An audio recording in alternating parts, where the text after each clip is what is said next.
teman-teman SLTAK Penabur Jakarta. Salam jumpa. Apa kabarmu hari ini? Semoga kita selalu dalam keadaan yang baik oleh karena kasih setia Tuhan kepada kita.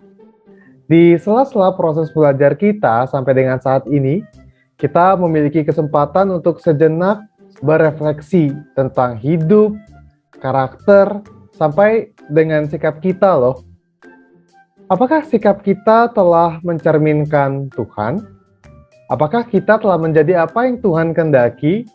Apakah kita telah menjadi kebaikan bagi orang-orang di sekeliling kita? Maka pada waktu-waktu menjelang peringatan akan kelahiran Tuhan kita, Yesus Kristus, marilah kita mengambil waktu untuk menjadi lebih baik. Ya, to be the best. Dan pertemuan kita pada saat ini akan diawali dengan nyanyian berdasarkan Kidung Jemaat nomor 362. Marilah kita mendengarkan, menghayati, dan menyanyikannya di rumah masing-masing untuk menjadikan nyanyian ini sebagai awal refleksi kita.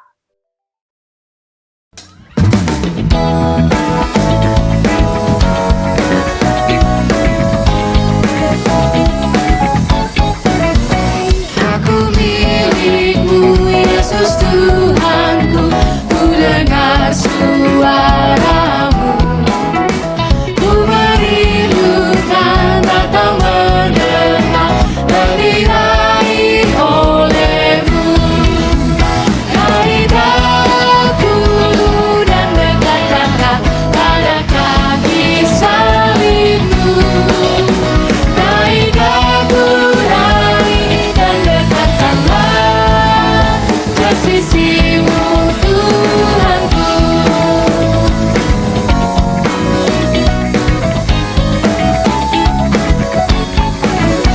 Aku hamba-Mu, Kau sucikanlah oleh kasih kurnia, hingga jiwaku memegang teguh kehendak-Mu yang mulia. Raih aku dan dekatkanlah pada kaki salibmu. Raih aku dan dekatkanlah ke sisimu, Tuhanku. Teman-teman saya udah untuk berdiri. Ku ingin walau sejenak besertamu, Allahku. Dalam doaku sungguh akrabnya bersekutu denganmu. Raih aku dan dekatkanlah pada kaki salibmu. Raih dan dekatkanlah ke sisimu, Tuhanku.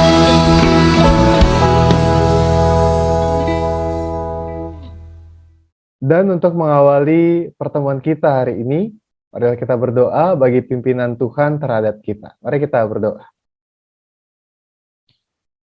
Tuhan, kami bersyukur untuk waktu ini, sebuah waktu yang Tuhan berikan bagi kami untuk kembali kami memeriksa, mengoreksi, bahkan menumbuh-numbuhkan karakter kami di dalam Tuhan.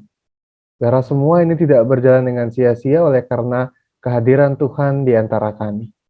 Biarlah Tuhan yang memimpin, dan biarlah Tuhan yang menuntun kami. Dalam Kristus Yesus kami berdoa. Amin. Teman-teman, ada yang tahu apa yang akan menjadi pembahasan kita pada saat ini? Ada yang tahu? Pembahasan kita saat ini adalah soal penguasaan diri, teman-teman. Kenapa kita harus berbicara soal penguasaan diri ya? Karena masa-masa Natal ini adalah masa-masa Natal yang kembali kita rayakan di tengah pandemi. Tentu kita merasa tidak leluasa. Tidak sebebas tahun-tahun sebelumnya yang mana kita bisa berkumpul bersama-sama dengan keluarga besar, berlibur untuk sejenak melepas penat, atau bahkan untuk merayakan bersama-sama di gereja, ya kan? Tapi kenyataannya nih teman-teman, kemampuan kita menguasai diri bisa menjadi berkat. Bisa jadi berkat bagi banyak orang yang bersama-sama dengan kita nih sebenarnya sedang dan turut menggumuli pandemi sekarang ini. Ada sebuah klip refleksi menarik yang mau saya ajak kita semua untuk menyaksikannya. Jadi perhatikan dengan baik dan temukan makna penting di dalamnya. Ya, ini dia marshmallow test.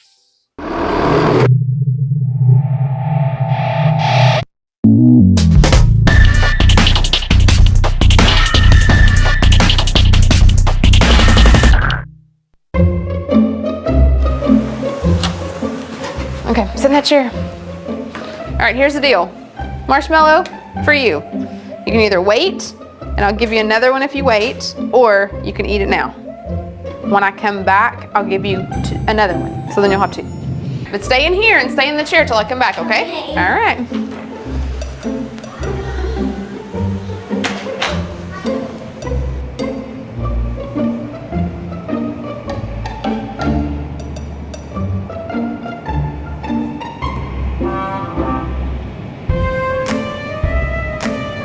I'm gonna go do something and then I'll come back.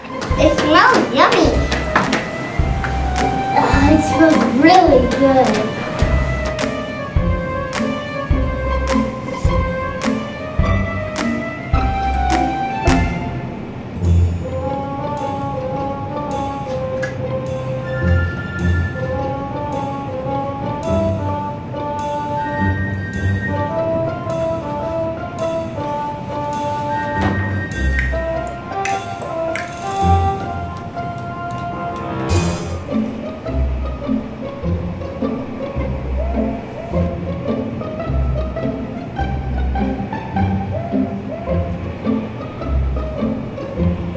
All right, so it's up to you. You can have it now or you can wait.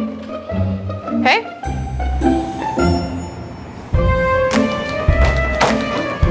I'll be back. Stay in the chair, okay? Okay.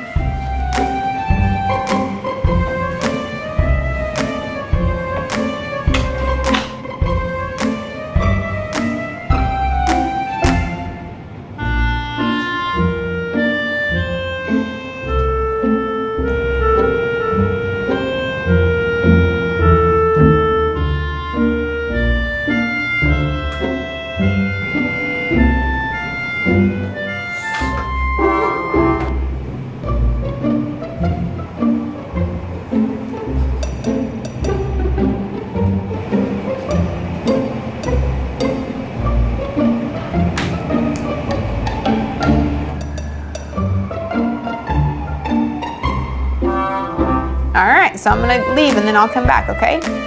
So you can either eat it right now or you can wait. Either way, okay? Okay.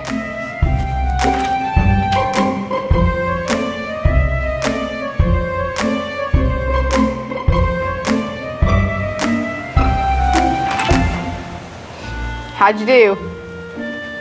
Did you do good? You did? Yeah. You wanted to eat it, didn't you? Yeah. So did I tell you to give you another one? Okay, now you can have both. You need them.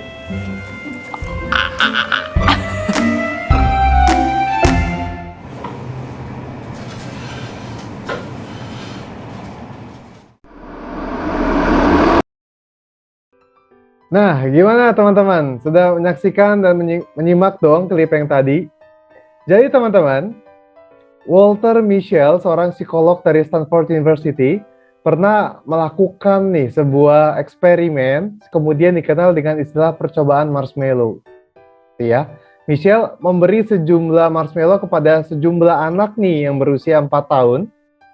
Nah, dia kemudian berkata bahwa mereka akan diberikan marshmallow dalam jumlah yang lebih kalau ternyata mereka mampu menahan diri untuk tidak makan marshmallow yang sudah disediakan sebelumnya selama 15 menit aja. Sebagian dari mereka lulus. Nah, kemudian Mischel memusatkan penelitiannya selama 14 tahun berikutnya pada anak-anak yang berhasil lulus itu. Hasilnya menakjubkan. Ternyata anak-anak yang mampu menguasai diri tersebut lebih maju dalam perkembangan sosial, akademik, maupun karirnya dibandingkan anak-anak yang tidak mampu menguasai dirinya. Gimana? Keren nggak? Apa nih yang kamu dapatkan? Pasti ada dong yang teman-teman dapetin. Saya bantu untuk merefleksikan dan merenungkan ya. Nah, saya udah siapin bantuannya nih dengan beberapa pertanyaan yang pastinya bisa memandu teman-teman. Nah, ini dia. Insight apa yang kamu dapatkan dari klip tersebut? Yang pertama ya. Kedua, mengapa ada yang gagal menjalani perintah itu ya? Sebenarnya di mana masalahnya? Lalu, itu yang kedua. Yang ketiga, apa yang menjadi kunci keberhasilan dalam percobaan tersebut? Ya, itu yang ketiga. Dan yang terakhir, teman-teman, nilai karakter apa yang dapat kamu pelajari dari percobaan tersebut? Nah, ya, jadi ini pertanyaannya, teman-teman. Semoga bisa membantumu ya. Silakan menjawab secara pribadi, karena ini semua akan sangat bermanfaat sebenarnya bagi pertumbuhan karaktermu di dalam Tuhan.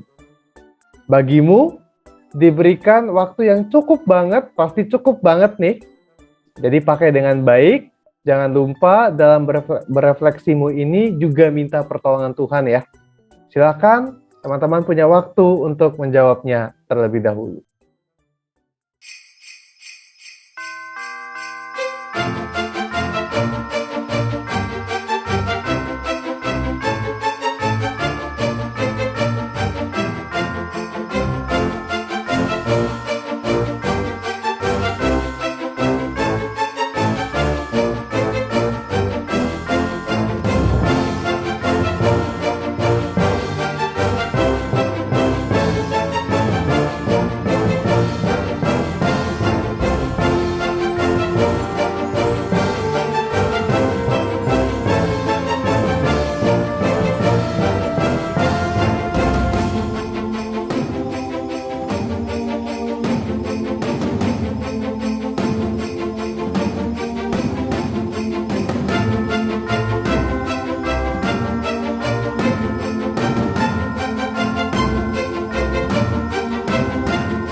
Halo, gimana?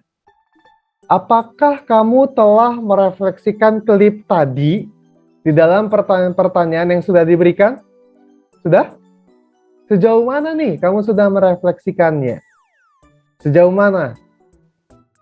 Saya yakin dan percaya banget teman-teman, kamu telah memakai waktu dengan cukup, dengan baik, dengan bermanfaat tadi ya. Tapi,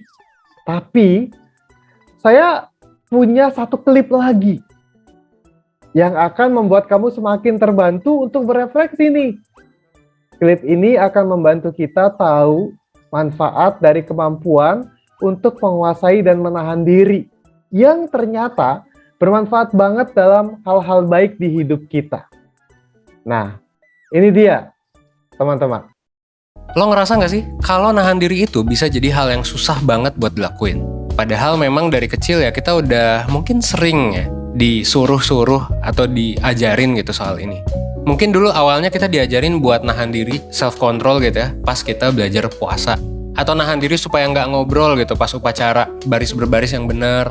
Atau ya biar nggak main ketika waktunya memang belajar gitu. Untuk merhatiin guru. Sampai gede pun skill ini masih penting sebenarnya buat dipakai. Entah itu buat self-control supaya kita fokus pas kerja gitu ya. Atau kita menahan diri dari makan makanan yang gak sehat. Atau kita menahan diri untuk gak belanja online terus-menerus. Atau self-control untuk misalnya gak ngomong-ngomong buruk, gak julid di sosmed gitu ya. Di Twitter, di Instagram, banyak lah pokoknya.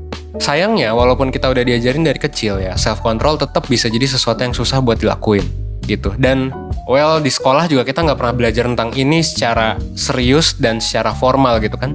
Kita belajar ini secara otodidak atau ya emang disuruh aja lu tahan diri di sini gitu.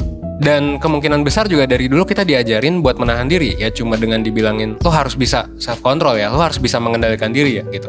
Dan kita tidak diajarkan gimana cara konkretnya, baik oleh keluarga atau dari sekolah. Nah di video ini makanya gue bakal jelasin nih salah satu cara sederhana buat ngelatih kemampuan kita untuk self-control gitu, untuk mengendalikan diri. So, lo tonton videonya sampai habis supaya lo bisa dapetin tips-tipsnya.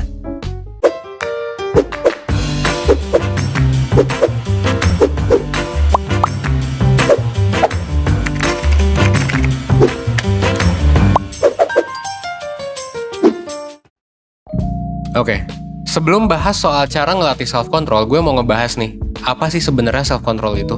Jadi, self-control itu adalah kemampuan ya buat menghindari diri dari godaan dan tingkah laku yang tidak diinginkan demi mencapai suatu tujuan. Nah, untuk ngasih lo gambaran, gue bakal cerita nih dikit soal sebuah eksperimen psikologi legendaris yang dilakuin sama seorang psikolog terkemuka asal Stanford University. Namanya adalah Walter Mischel. Judulnya adalah The Marshmallow Test, gitu. Anak-anak psikologi pasti udah tahu lah tentang hal ini. Jadi percobaannya tuh gini, bayangin lo adalah anak kecil yang disajikan sebuah marshmallow sama seseorang yang lebih dewasa, mungkin orang tua lo, mungkin guru gitu. Terus si orang itu tuh bilang ke lo, ya, ke anak kecil ini kalau dia bakal pergi keluar sebentar. Abis itu dia juga bakal bilang kalau dia bakal ngasih lo marshmallow tambahan kalau misalnya lo bisa nahan diri buat nggak makan marshmallow itu sampai penelitinya balik. Tapi lo nggak bakal dapet apa-apa kalau lo mutusin buat langsung makan ketika ya penelitinya belum balik gitu. Nah, percobaan tadi kemudian jadi acuan bagi berbagai kajian ilmiah soal self-control. Kalau kita balik lagi ke definisi self-control, bisa dibilang kalau memakan marshmallow sebelum si peneliti datang adalah tingkah laku yang nggak diinginkan lah. Yang harusnya memang dihindari oleh si anak gitu. Karena ya rugi gitu kan. Mendingan lo dapet 2 daripada lo dapet 1. Sementara dapat marshmallow tambahan adalah ya tujuan gitu yang pengen dicapai. Karena kita pengen dapat bonus lah. Nah, yang lebih menarik adalah penelitian jangka panjang dari Mischel menemukan kalau self-control yang baik itu bisa memprediksi hidup yang lebih oke dalam berbagai macam aspek, mulai dari prestasi akademik sampai kita bisa jadi lebih sehat secara fisik dan mental. Bahkan penelitian lain juga nunjukin kalau orang dengan self-control yang baik itu diprediksi punya hubungan interpersonal yang lebih baik. Kenapa bisa gitu ya? Logikanya sederhana gitu ya. Orang-orang yang punya self-control bakal bisa lebih disiplin dalam menempuh proses pembelajaran, dan mereka juga lebih bisa menahan godaan perilaku beresiko kayak ngerokok, obat gitu ya, selingkuh dan lain sebagainya, dan menerapkan gaya hidup sehat yang mungkin buat sebagian orang sebenarnya nggak enak gitu, kayak makan sehat dan olahraga. Nggak cuma itu, mereka juga jadi lebih bisa nahan impuls emosional. Jadinya mereka mampu berkomunikasi dengan lebih baik sama orang lain bahkan saat marah sekalipun. Sampai sini kita udah tahu ya apa itu self-control dan kenapa itu penting. Pertanyaannya kemudian adalah gimana nih caranya buat kita mengembangkan self-control ini? Well, sebenarnya udah banyak banget metode dan cara-cara melatih self-control yang udah kebukti secara ilmiah efektif gitu. Tapi bakal panjang dan kompleks sih kalau gue bahas semua di video ini. Jadi gue bakal ngasih tahu satu cara doang yang menurut gue paling sederhana yang bisa lo lakuin begitu lo selesai nonton video ini. Masih menurut profesor yang sama gitu ya, si Michelle itu, ada dua cara berpikir yang berhubungan sama self-control, yaitu hot thinking dan cool thinking.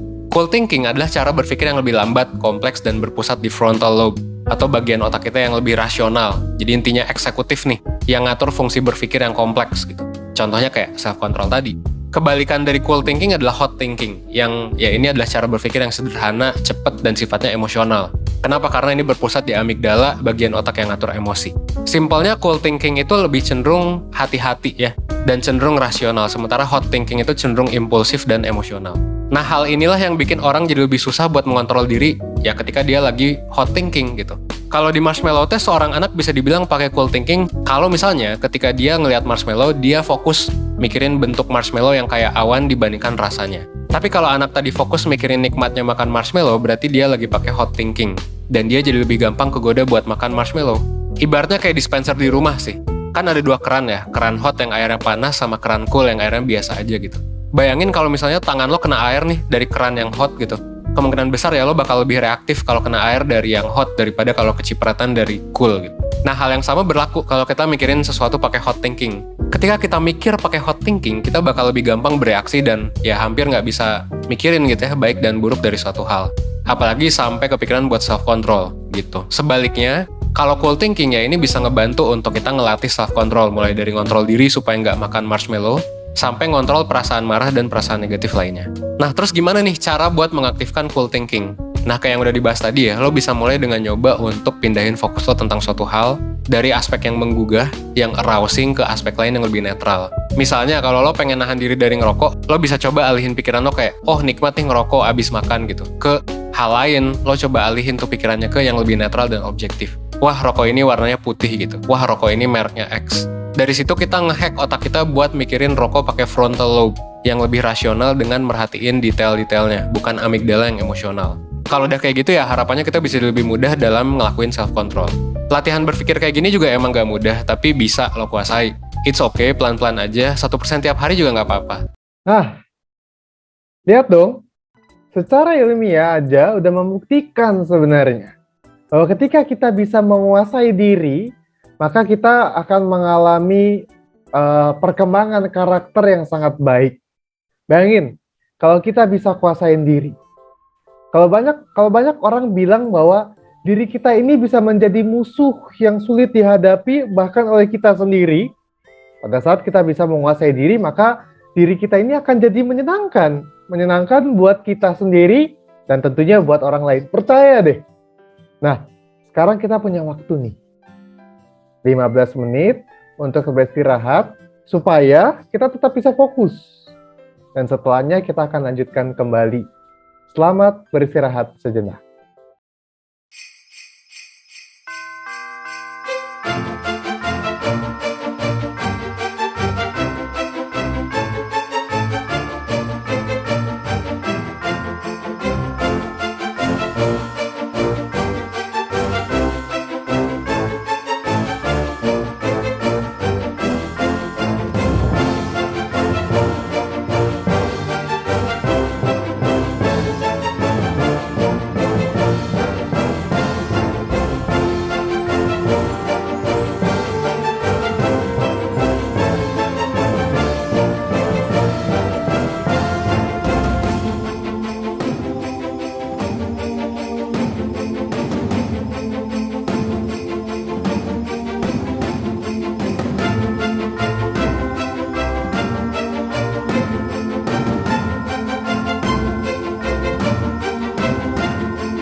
Halo, semoga istirahat tadi menambah konsentrasi kita ya.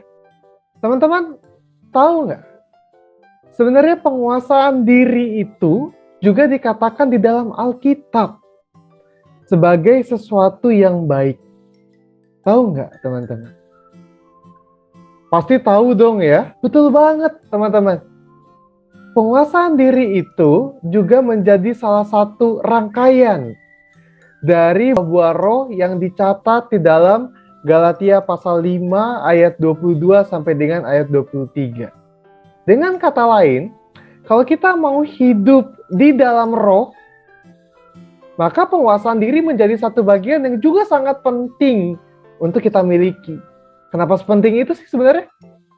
Penguasaan diri itu ngebuat kita untuk dapat mengendalikan pikiran, ya, terus juga perkataan dan juga perbuatan kita. Yang artinya semua hal dalam diri kita, mulai dari pemikiran sampai dengan perbuatan kita, semuanya bisa dikendalikan. Bayangkan kalau sebaliknya nih, teman-teman. Kita tidak memiliki penguasaan diri, diri kita yang justru mengendalikan kita. Kita tidak bisa menahan pemikiran yang buruk, bahkan tidak bisa mencegah perbuatan buruk yang sangat mungkin kita lakukan. Teman-teman pernah rasain nggak kayak gini? Kita mudah terbawa kemarahan untuk hal kecil, yang sebenarnya kita juga tahu itu bukan masalah yang perlu dipermasalahkan. Maka, kalau sampai itu terjadi, selanjutnya kita cuma akan bisa menyesali dan meratapi hal-hal buruk itu tanpa bisa berbuat banyak atas semua yang ya udah terjadi. Seperti itulah jika kita tanpa penguasaan diri, teman-teman. Bahkan, hal-hal seperti itu juga dalam kisah-kisah di dalam Alkitab. Misalnya nih, teman-teman, karena keinginan yang berlebih, Hawa terbujuk hasutan ular untuk memakan buah terlarang. Karena iri hati tak terkendali, Kain bahkan membunuh dan melukai Habel yang adalah adiknya. Karena keserakahan, Daud membunuh Uria dengan terencana untuk berzina dengan Batsheba yang adalah istrinya Uria. Bayangin deh. Bayangin teman-teman, kalau 3 tokoh tadi, Hawa, Kain, dan Daud, punya penguasaan diri. Hawa tidak akan memakan buah, Kain tidak akan membunuh, dan Daud pun tidak akan membunuh demi keinginan dagingnya. Tapi kan percuma, kalau dibayangin aja kan. Karena memang sebenarnya kita cuma bisa membayangkan. Kenapa? Karena itu semua sudah terjadi. Terjadi karena ketidakmampuan untuk menguasai diri. Semua hal buruk yang terjadi juga karena tidak adanya penguasaan diri, tentu tidak bisa diulang, teman-teman. Hanya bisa kayak tadi, dibayangin, direnungkan aja. Jadi, sebelum hal buruk itu terjadi, maukah kita mampu menguasai diri? Kamu yang menentukannya. Gimana? Udah tahu kan betapa baiknya kita menjadi sosok yang mampu menguasai diri. Waktu kita untuk berefleksi demi perkembangan karakter kita ini nggak boleh berlalu sia-sia, teman-teman. Ayo kita buat sesuatu sebagai buktinya. Teman-teman SLTAK Penabur Jakarta, kamu diajak untuk membuat proyek ketaatan yang sederhana yang menjelaskan tentang penguasaan diri untuk tetap dapat menjaga protokol kesehatan seperti tidak berkumpul dalam jumlah besar, mengurangi aktivitas bepergian, tetap menggunakan masker, dan lain-lain gitu ya. Dengan ide-ide kreatif yang tentu kamu miliki dalam bentuk bisa Instastory, TikTok, poster, dengan menggunakan Canva, puisi, lagu, short movie, dan lain-lain. Nah setelahnya, kumpulkan pada Google Classroom pendidikan agama Kristen dan budi pekerti sekolah masing-masing ya. Ayo. Masih banyak waktu teman-teman untuk dengan sederhana membuatnya. Jadikan proyek ini penyemangatmu, penyemangat buat kamu sendiri. Oke, teman-teman. Akhir kata, selamat berproses untuk mampu menguasai diri di dalam Tuhan. Jadilah lebih baik, be the best. Tuhan Yesus memberkati.